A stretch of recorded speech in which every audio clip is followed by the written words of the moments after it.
Obligatory podcast intro. Welcome, everyone, to the Dollar Bin. I'm your host, Matt. With me, like always, is my co-host, Adam. Hey. There he is. I'm covering a comic called Parasomnia today.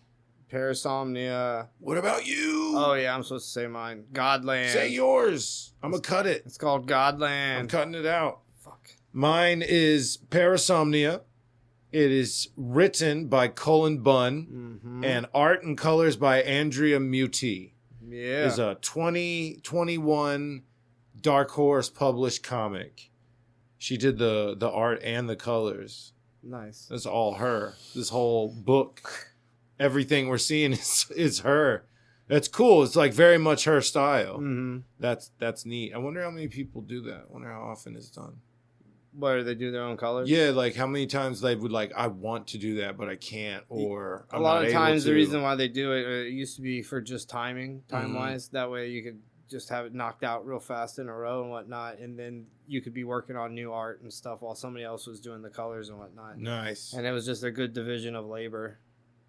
That makes sense. Because it's his own art, too. Well, I like what she did. I like what she did. So what this is, now this is wild. Spoilers slightly for this. I will be spoiling some of it. This is a story. It's presented very strange. There's a lot of jumping back and forth. We essentially have a character named Grover. He is a homeless man. Yeah. And this is in the modern setting, the modern world. Yeah.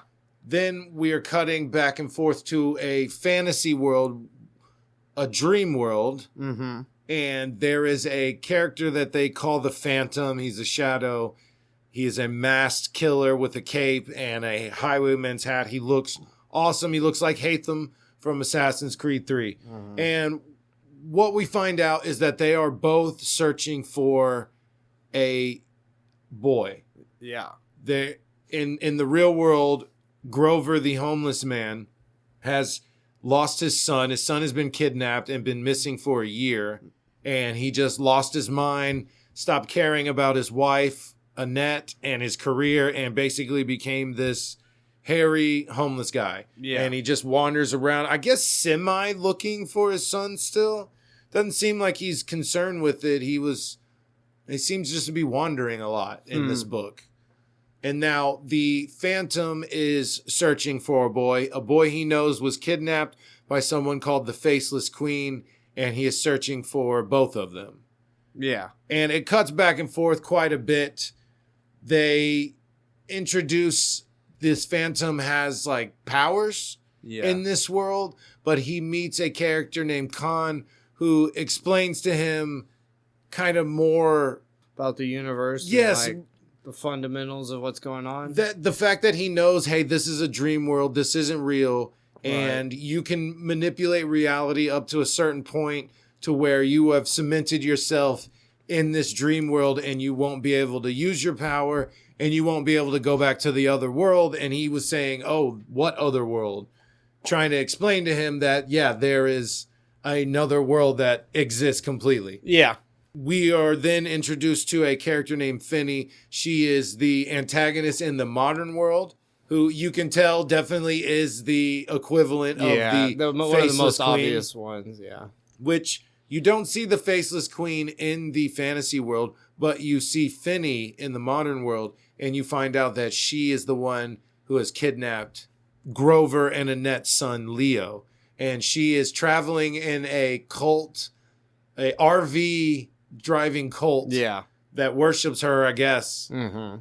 And I mean, they didn't go into what they were trying to do, but what they said was trying to make their heaven, use this dream to be in paradise. Yeah. So trying to use the boy to do something and make their lives really great. Yeah. And they're convincing themselves, oh, the reality is the dream. We got to wake up and go to the real world, which is the paradise / heaven that we're going to make, or Finney is going to make with this kid, I guess. Yeah. Yeah, it's not super clear. There is a second series that hopefully will explain the rest. Yeah. And when I figure that out, I'll relay it back to everyone. There you go. But the action in this is super cool. The Phantom gets in quite a few fights. Mm-hmm. And he is a badass sword and axe. and just wrecking shop. And there's a little part at the end, like I said, spoilers, but there's a little part at the end where these two men that Finney, the bad guy, sent after Leo, the son's parents. Yeah, in the real world. In the real world. Yeah. So Grover, the father, the homeless man, he is getting chased by these two men. And when they come around the corner, he is the Phantom holding the sword and axe. He kills both of them, leaves one alive enough to yell at him. And he says, "Where is she? Where is my boy?" So they're both obviously looking for a woman and a missing child. Yeah. So I don't know if the world's bleeding into each other. Yeah, that's what it seemed like to me. I had mentioned maybe when he's dreaming, when Grover is asleep, he's the Phantom. Oh, and when he's awake, he's in the modern world. But they made it sound like it was all Leo's dream. The kid who's passed out in the coma. Yeah. It's his dream. Which I don't get how the dad is operating in the real world and the dream. Yeah, I'm not sure. Are we going to find out this real world is part of Leo's dream as well? I mean, that very well could be it. I bet you it's all a dream. Yeah, damn. It might be. I bet you all of it is. It's like, no, this whole world is Leo's. It's all, Everything we do is Finney kidnapped Leo because it was what Leo wanted, you know? Yeah, holy shit. And this kid is just asleep in an RV bed. Just chilling. Running the world. Apparently, but the book is wild, and I figured this out. This is Cullen Bunn's thing. I looked up some other stories he's done. Yeah. And there was two of them that did this exact thing. The bleeding of two worlds happening at the same time. Yeah. Maybe another, just one more, but definitely one more. I found Lamentation. It is very similar to this. There's a theater and the play is happening in real life, but then there's the real life that's actually happening. That was so weird. That was such a weird one. Dude, he just likes doing this apparently. Yeah. And then when I read Unholy Grail, which is also his, it's set up in flashback form. Yeah. So you're seeing something early happen here. You're seeing something way later in the timeline happen here, and it's all mixed and jumbled together to make this story. I think he just likes doing this stuff. Yeah, it's just his thing. His little calling card thing, man. It's crazy, but I did enjoy this.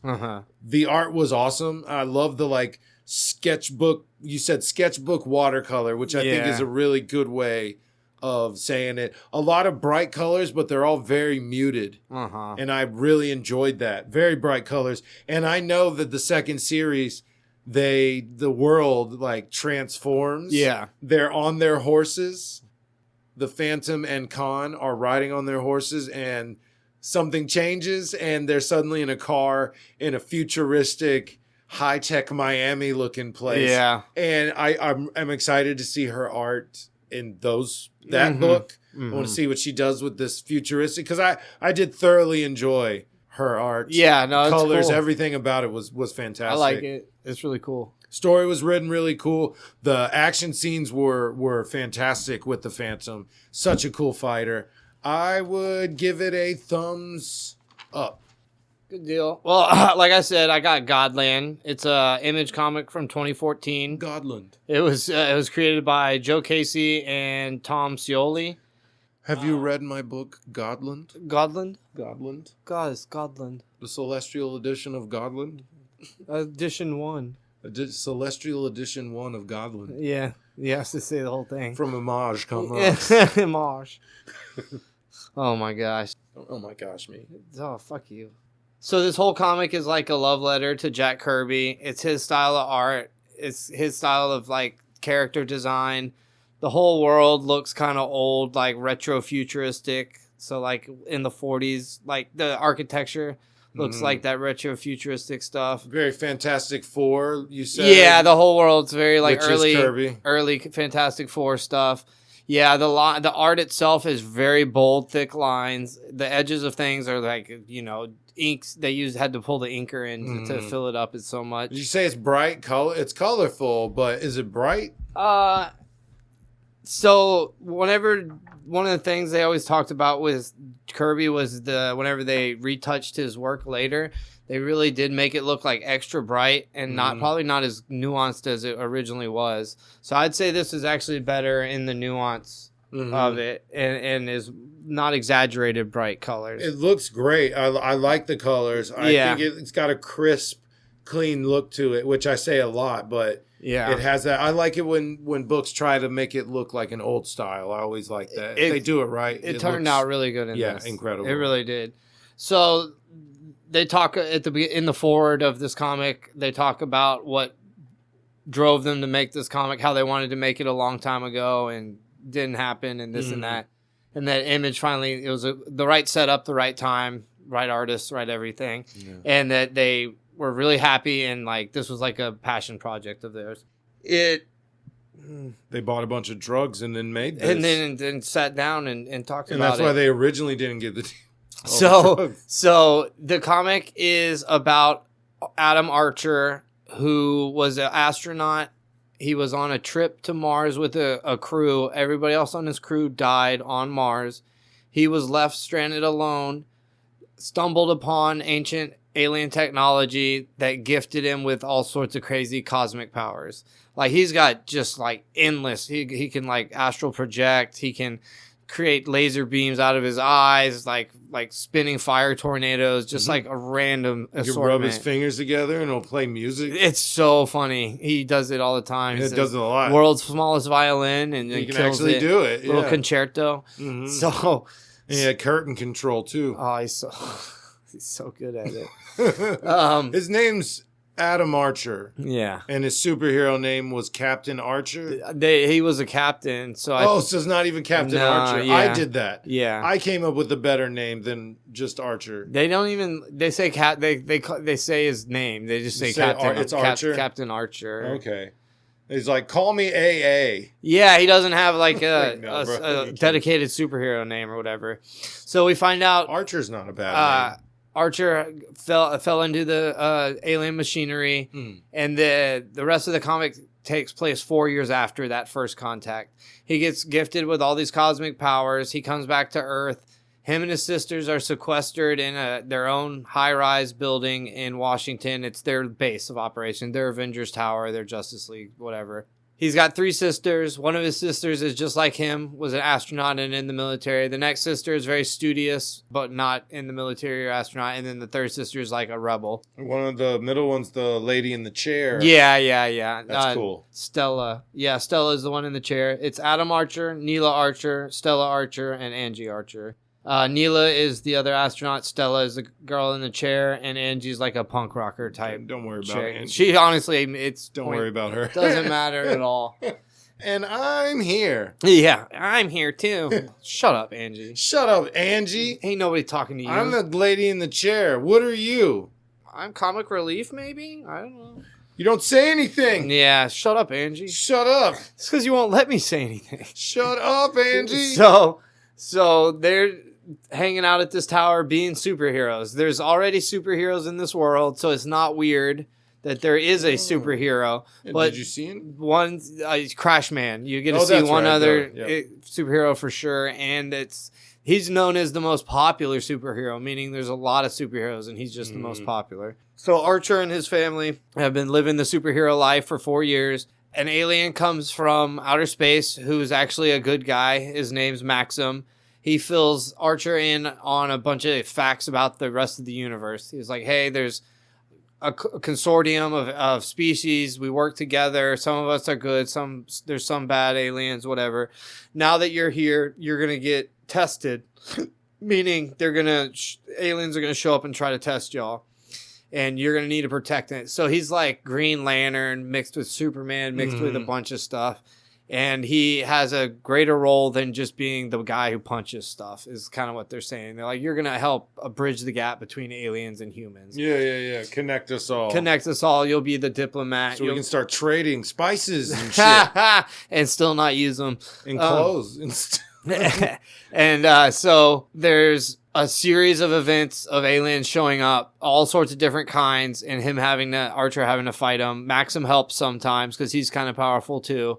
And very powerful. Yeah, and then they get on some like secondary missions where they save the most popular superhero, Crash Man. That's a big chunk of the first couple comics, is rescuing Crash Man and setting up the universe and stuff. I didn't get anywhere to like finish anything, so I'm not really spoiling a whole lot there. This comic was really striking to look at. I'm not the biggest fan of the Jack Kirby style, but I think I like the big, dark, heavy lines. I will say that.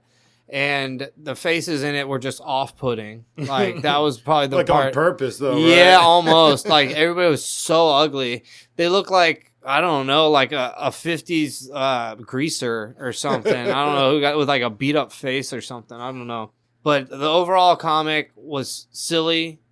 It had some really good dialogue between some secondary characters that I didn't mention.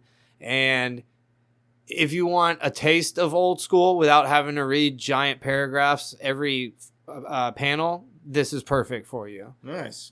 Start there. It accomplishes its goal to mimic Kirby enough. It was overall, I'd say genuinely thumbs up. He gave it a thumbs up, everyone. Yeah. Now, multiversal crossoversal. So we take our main characters from all the comics we read, and we make up a new story on how they would possibly meet, what they would do, interact, how they would act with each other. Yeah. All types of things, see what kind of nonsense we can come up with. Right. So this one, I got something already. I was thinking of something for this one. So Leo, every time he sleeps, he creates a fantasy world.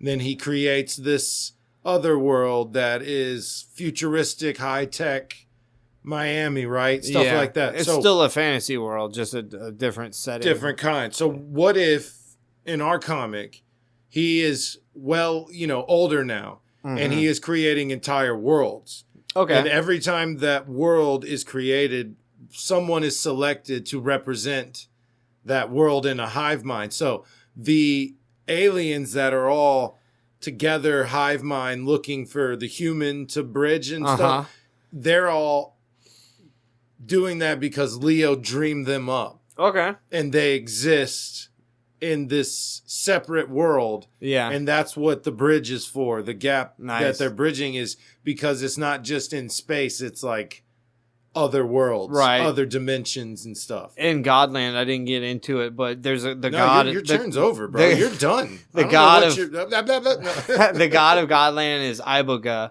and it gives into his full backstory and stuff. But it's really just a super powerful being breathed our universe into existence, basically. So we like bacteria.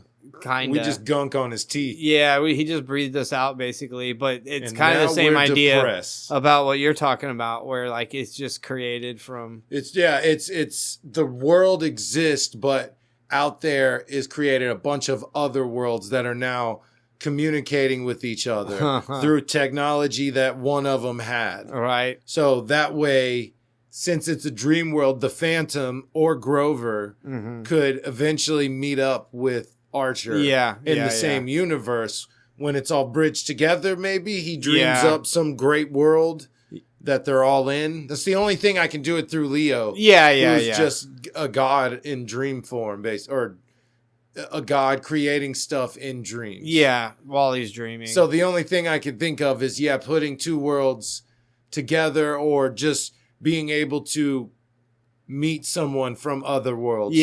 Archer meets. So Archer's like a goody two shoes type of guy. Meets the Phantom. Goody two shoes and the type Phantom's of guy. a straight killer. Yeah, exactly. Well, I think that they're both on the so good aligned that if they met up, they'll have the obligatory battle. Yeah, because he's killing, and maybe Archer's like, "Don't do that." New person shows up whenever the two good guys meet up in comics. They have to fight the first time. We all know this, and then chat. And then they chat up and realize, oh, we're closer than we thought. And then they have to go on their mission together somehow. Yeah. So Archer's having to help Phantom. We'll say Phantom. Yeah, help Phantom find Leo, even though Leo's the one that is doing all this. Yeah. Oh, it's some Tommy Westfall stuff. That's no, wild. they got to find Grover, Leo's dad. Okay. He don't know where he put him. He's created so many worlds, and then he mixed them all together, and he's like, I don't know where my dad is. Okay. So Archer and the Phantom got to go find Grover. Okay. His homeless father. Okay. I like it. That'd be cool. And they all get together. Indeterminate time period. Oh, yeah. Well, it would be all these worlds mixed together. Yeah. It's like it's like, okay, as soon as who is it? Archer. As soon as Archer joins this coalition, suddenly the worlds can turn into one. The worlds can meld and mix and become a hospitable place for everyone, or the worlds just go into the same universe so everyone can exist on their own world in the same place. Now we can meet. That's the gap they're bridging is other dimensions. Archer joins all the planets that these people run are now in the same universe. Okay. So their homeworld travels, basically. Yeah. No difference than where it's like a snapshot. It's just like, boom, we're in a different universe. Right. But there's no change. Your world keeps turning and spinning exactly the same way. The only difference is now you can build a ship and go find the leader of the Crimulaws. Yeah. And that dude's cool. He's something like that. Oh, I can go meet Archer finally. Yeah. So now they can all get together. There's a bunch of space travel in Godland. Like that kicks a bunch of it off. Yeah. And it's all dreamt up by this little boy in an RV on Earth. Hell yeah. And then they got to go find his dad. I like it. What do you think? That's good. It's good. That's good enough for last second. Very weird, different comic books. I think so. What did you have any idea? No, not really, bro. I was something about the god aliens. I was gonna. He was one of them or something. It was all I could think from of. Creation. Yeah, it could be as easy as Archer travels through space and finds Earth. True. Or finds this planet. Yeah, but I like the idea of like every time Leo dreams one up, it's a different place. That's cool. Altogether, a different world. I like that. Bring them all together. Hell yeah. All right, that's just crossed off. Done. Done. They're meeting up. That's a cool comic. Yeah. You got some random reviews? Yeah, just a couple things. I got a couple things as well. My son said, I want to watch the Transformers movies, and I was not excited about watching all of the Michael Bay Transformers. I know he's gonna like them because he's 5, and it's just big robots fighting and there's no way he's not gonna up. like it. He's gonna love it. I don't like them. I don't want to watch the Michael Bay Transformers, especially anything after 2. Yeah, I don't want to watch any of that. So I know he's gonna want to. So I showed him, hey, check out this Bumblebee movie. He got excited because it's about Bumblebee. Yeah. So we watched that, which it was not bad. Yeah, I liked it. It still felt reminiscent of Michael Bay's movies, like it. It was almost like someone made them like, hey, you got to kind of keep this the same. And it just felt, it was definitely reminding me of Bay's movies, but it was better in its own right. Did you watch the animated Transformers movie? Not yet. So that's on the list. I told him about it and we're going to watch it. It's good. But we watched Bumblebee and then Rise of the Beast. I looked it up. I could be wrong. Rise of the Beast is a sequel to Bumblebee. And that one was really good as well. That one introduces everyone. Bumblebee is kind of by himself in the first movie. And Optimus Prime even brings it up. He's like, yo, where's the chick you were friends with like last time I talked to you? And Bumblebee's like, no, I'm not with her anymore. Yeah. I bounced. I got better shit to do. Right. So yeah, Rise of the Beast was good. Those are probably the 2 best Transformer movies I've ever seen. If I got only Michael Bay's to compare them to, Michael Bay's first Transformers is still fun to watch, but it's not great. It was fine. You know, those dudes getting chased by Scorponok. That was dope. That should have been the whole movie. Yeah, that was good. Get Shia LaBeouf out of there. Yeah. Joshua Duhamel and Tyrese getting chased by Scorponok through the desert for an hour and a half. That's a sick movie. Yeah, that would have been a way better. Michael, get on it. And they used the money. It would have been so much cheaper, too. Yeah.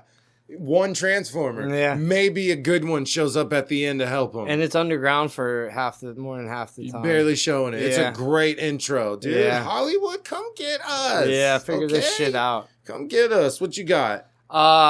Transformers movies those were cool. Sorry. I lost my internet for a little while, so I've been reading a bunch. Like I read a fucking pilgrim. I read Predator versus Alien. And then novelized version of it? The books. Wait, novelized version of the movies?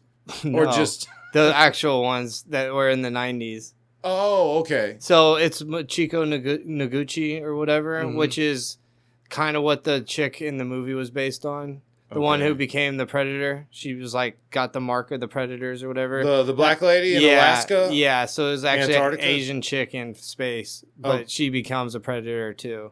So same storyline, Kind of, basically. yeah. But this was done in the 90s? Yeah. And it's a comic? No, it's a book. It's a book. Yeah. No it's pictures. It's three novels. Okay. Yeah, it was really good. You read all of them? I read them all when I was a kid, and I'm on the halfway through the first one. Oh, nice. Yeah. Is it, the nostalgia's there. Is it still good? Yeah, it's definitely a really well written, and I can see why I liked it when I was a kid because it was written very informally, which is I like reading informal, just all dialogue and not a lot of.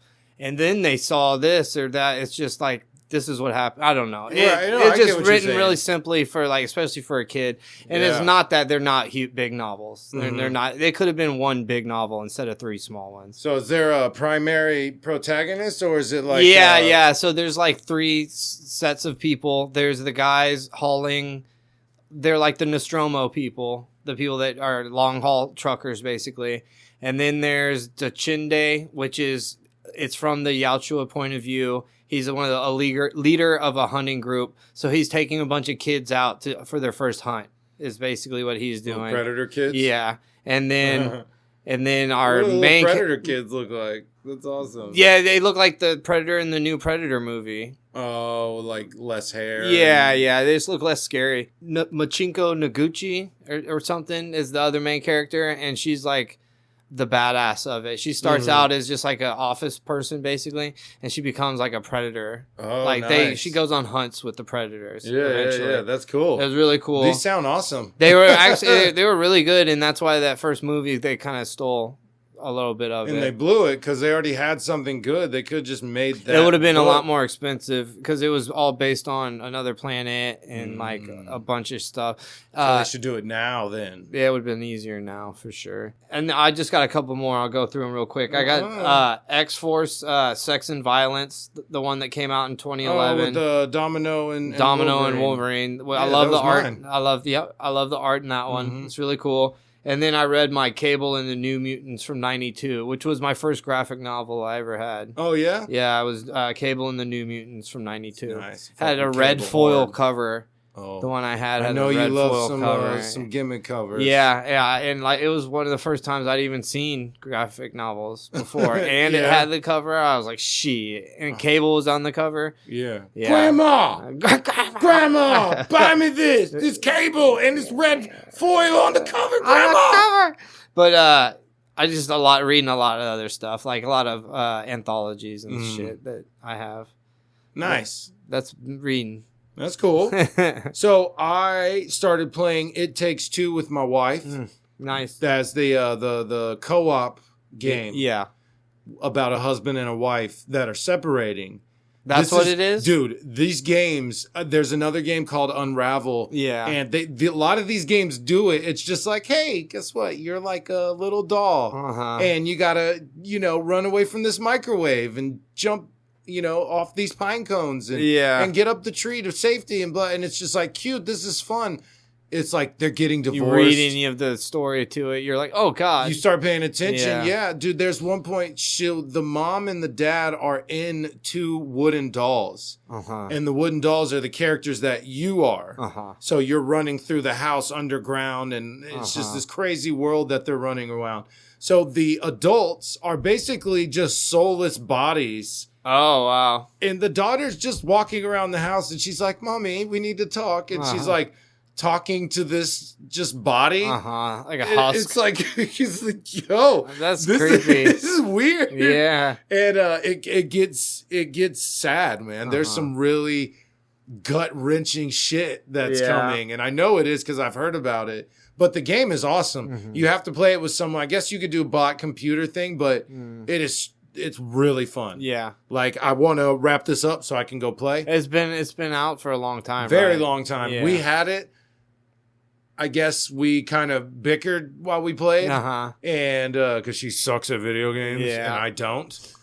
But no, she's like, I don't know. We're not taking it so serious. I'm like constantly joking and laughing, and we've been having a blast. Like, nice. I've been thoroughly enjoying it. She's playing a whole lot better too. Nice. I told her, I was like, yeah, we're doing so much better. And then today I was like, I think I messed up. I think you're doing so much better. And she started laughing. She was like, yeah, I think I am. Because she's not a video game person. She does not play video games. Yeah. My son and my daughter and I have been watching space stuff. Oh, to go to yeah, bed. yeah, nice. There's a channel on YouTube called What If, and they have that all digital guy that they send. They're like, what if this dude landed on Neptune? Yeah. And he like travels around Neptune and then he dies. Yeah. And they're like, it's okay, he'll be back. And then like the next episode, they're like, hey, I'm back from Neptune. We're headed to Venus today. And dude, the way they explain so much in such a cool way. Yeah. Like I thoroughly enjoy that channel. And they'll be like, what if we launched 1 billion years into the future? Nice. Just so many cool little 20-minute videos. You're like, damn, what would happen if I fell onto Venus? That was a long video, or they had to put a lot in the videos. I remember that. I mean, it's full CG guy walking on a full CG Venus or something, but they're really cool. I've been thoroughly enjoying them. Hell yeah. I think that's it. I have another one that I'm going to watch. It's a Netflix show. It's called Scissor 7. Okay. It is about a clumsy and broke kid named Seven. He attempts to become a professional killer. Okay. And it looks like this crazy combination of funny, super raw, cool action. It just looks wild. Yeah. The art style is crazy. It's a Donghua, which is a Chinese anime. Yeah. Based on a manhua, which is, I'm looking at it. Don't, I had to look at it. I don't remember how to say it. It is a Chinese, basically a manga series. Yeah. So it's a comic that was turned into a show. And that show is on Netflix now. And it looks all proper kinds of wild. Nice. And I like that shit. Hell yeah. You got anything? No. You're just staring at me. Yeah, I told you I only had those couple, so that I ran through them real quick. All right. Do the thing. We are on Instagram at Flipping Pages 24. We're on Facebook at Flipping Pages with Matt and Adam. We're on TikTok at Flipping Pages with Matt and Adam. New episodes of The Dollar Bin released every Monday on all podcast platforms and YouTube. New episodes of our podcast, Flipping Pages with Matt and Adam, release every Thursday on all platforms and YouTube. Best way to support us, rate and review on your platform. Follow, like, subscribe on the socials and YouTube. Helps us out a ton. We'd appreciate it. If you've done that, thank you. If you're just listening, we also very much appreciate that. Yeah. Let's hear it. I got nothing.